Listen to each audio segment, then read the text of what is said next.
Grand harvest day of চালিফিডি 2022-23 এইটো আমাৰ RARS Gossaigaon এগ্ৰিকালচাৰৰ দ্বাৰা ইয়াত আয়োজিত কৰিছে।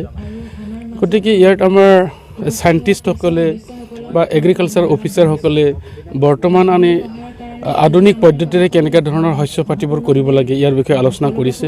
মই ভাবোঁ এইটো আমাৰ খেতিয়কসকলৰ কাৰণে এটা ভাল উদ্দেশ্যক লৈ এই আলোচনাৰ চক্ৰটো এইটো বনোৱা হৈছে। কাৰণ আমি দেখিবলৈ পাইছোঁ যে আমাৰ বিভিন্ন অঞ্চলত যেনেকৈ কৃষকসকলে খেতি বাতি কৰে ইয়াৰ লগত যদি তুলনা কৰা যায় সামগ্ৰিকভাৱে, কিন্তু আমাৰ এই গোসাইগাঁও অঞ্চলত তেনেকুৱা খেতি কৰাটো আমি দেখিবলৈ পোৱা নাই। কাৰণ এটা খেতি কৰাৰ পিছতে বেলেগ ধৰণৰ খেতি নকৰে, কিন্তু তেনেকুৱা যদি কৰে আমি কৃষকবিলাকে বা খেতিয়কসকলে উন্নত হ'ব নোৱাৰিব। তাৰ কাৰণে আজি ইয়াৰ যোগেদি আমাৰ চাইণ্টিষ্টসকলে আমাৰ এগ্ৰিকালচাৰিষ্টসকলে কৈ আছে অফিচাৰসকলে যে আমি বিভিন্ন ধৰণৰ শস্যবোৰ এতিয়া কৰিব লাগিব। আমি ৰবি শস্যৰ ক্ষেত্ৰত বহুত ফ'ৰ ইয়াত কৰোঁ, কিন্তু এইটোৰ যোগেদিও আমি বহুতো ইনকাম কৰিব পাৰোঁ। আৰু হয়, এটা কথাটো আমি এইটো মানি ল'ব লাগিব যে যেনেকুৱা ধৰণৰ আমাৰ ফাৰ্মাৰ্ছসকলক আমি খেতি বাতিৰ ক্ষেত্ৰত যেনেকুৱা ধৰণৰ জলসিঞ্চনৰ ব্যৱস্থা কৰি দিব লাগিছিলে সেইখিনি আমাৰ যথেষ্ট পৰিমাণে নহয়। তথাপিওতো আমি এইটো বাট চাই থাকিলেই নহ'ব। যিখিনি আমাৰ শস্যবোৰ হয় সেই শস্যটোৱে আমি ইয়াত কৰিব লাগিব। আমি এতিয়া পঞ্জাৱ হাৰিয়ানাৰ কথা কৈ আছোঁ, সিহঁতৰ কৃষকবিলাকে নিজে আগবাঢ়ি আহে আৰু সিহঁতৰ ফেচিলিটিও বেছি আছে ন' ডাউট। তথাপিওতো আমি সিহঁতৰ লগতে পেৰ মাৰিব লাগিব এতিয়া। তাৰ কাৰণে অসম চৰকাৰে আজি আমাৰ কৃষকসকলক বিভিন্ন ধৰণৰ যন্ত্ৰ পাতি দি পেলাই কেনেকুৱা ধৰণৰ কৃষকসকলক আমি উন্নয়ন পথলৈ ল'ব পাৰি, তাৰ কাৰণে অসম চৰকাৰে এইটো অগ্ৰাধিকাৰ লৈছে। ঠিক তেনেকৈ আমাৰ BTR গভমেণ্টটো এইটো এতিয়া আমি অগ্ৰাধিকাৰ দিছোঁ। গতিকে মই ভাবোঁ লাহে লাহে আমাৰ কৃষকসকলেও আগবাঢ়ি যাব পাৰিব। এনে মিনিমাম ছাপৰ্ট প্ৰাইচ বুলি ক'লে বৰ্তমান চৰকাৰে তাৰ কাৰণে বহুতো ইনিচিয়েটিভ লৈছে। এতিয়া চাওক, আমি প্ৰতি কুইণ্টেলক 2040 টকাকৈ প্ৰাইচটো এতিয়া দি আছোঁ। গতিকে কৃষকসকলে কেতিয়াবা এইবিলাকক গমকে নাপায়। তাৰ কাৰণে আমি প্ৰচাৰ চলাইছোঁ যাতে প্ৰত্যেক কৃষকে এইটো গম পাই যায় আৰু নিজৰ যিখিনি মূল্য পাব লাগে উচিত মূল্য যাতে সিহঁতে পায়। এইটোৰ কাৰণে অসম চৰকাৰে তাইতে তেনেকুৱা ব্যৱস্থা কৰি দিছে। গতিকে মই ভাবোঁ এতিয়াৰ পৰা কোনো ডিফেক্ট নহ'বগৈ।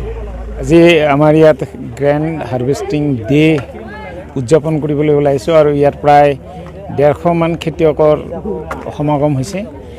ইয়াৰ মুখ্য উদ্দেশ্য হ'ল আমাৰ ইয়াত কম্বাইন হাৰ্ভেষ্টাৰ, ট্ৰেন্সপ্লেণ্টাৰ যিবোৰ যন্ত্ৰপাতি এপাৰ্টৰ আণ্ডাৰত আহিছে সেইখিনি যন্ত্ৰপাতি সম্বন্ধে তেখেতসকলক জ্ঞাত কৰা আৰু বিশেষকৈ আমাৰ অনুষ্ঠানটোৰ সামৰণিৰ আগমুহূৰ্তত তেখেতসকলক পথাৰত লৈ পেলাই গৈ এই মেচিনটোৱে আমাৰ মিনি কম্বাইন হাৰ্ভেষ্টাৰে কেনেকৈ পথাৰত কাম কৰে, একেলগে কাটি পেলাই মৰণা মাৰি বেগত কেনেকৈ ধানটো উলিয়াই দিয়ে সেই বস্তুটো আমি দেখুৱাম।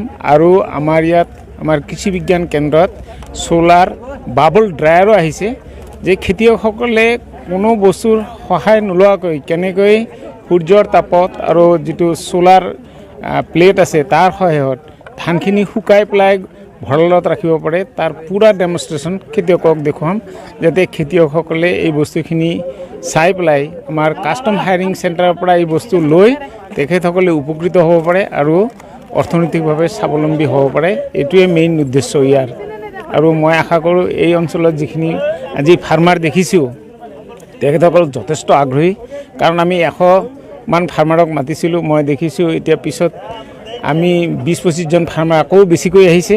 গতিকে মই ভাবিছোঁ প্ৰায় 150ৰ ওচৰা-ওচৰি আমাৰ ফাৰ্মাৰ হৈছে। ইয়াৰ দ্বাৰাই প্ৰমাণ হয় যে খেতিয়কসকল এই অনুষ্ঠান প্ৰতি যথেষ্ট আগ্ৰহান্বিত আৰু গাঁৱত যিখিনি ডেকা ল'ৰা আছে ইয়াৰ দ্বাৰা অনুপ্ৰাণিত হৈ তেখেতসকলে যদি গাঁৱত নিজাকৈ এই যন্ত্ৰপাতিবোৰ কিনি লয়, চৰকাৰী যিখন আপোনাৰ ছাবচিডি দি আছে তাৰ মাজেদি কিনি পেলাই যদি উদ্যোগ তেখেতসকলে যদি ইয়াৰ কৰ্মত যদি লাগি যায়, তেখেতসকলৰ চাকৰি কোনো হেৰি নাই, ব্যৱস্থা কৰিব নালাগে। ইয়াতে তেখেতসকলে নিজে কাম কৰি পেলাই বেলেগকো কৰ্মসংস্থান দিব পাৰিব বুলি মোৰ দৃঢ় বিশ্বাস।